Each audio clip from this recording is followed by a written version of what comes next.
sahabat kalian perjalanan kita di hari mudah-mudahan pas selamat semuanya kita bawa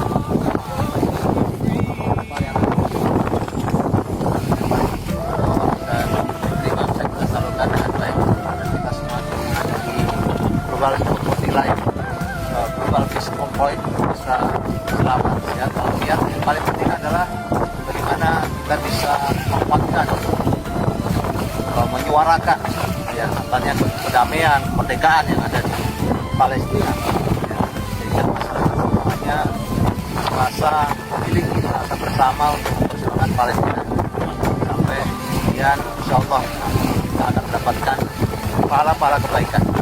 Dalam perjalanan mungkin nanti ada halangan-halangan dan seterusnya, tapi menjadi sebuah tantangan bahwa memang dalam sebuah perjuangan kebaikan pasti akan ada yang baik.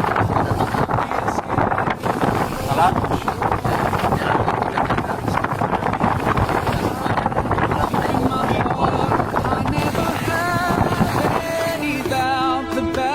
Palestine.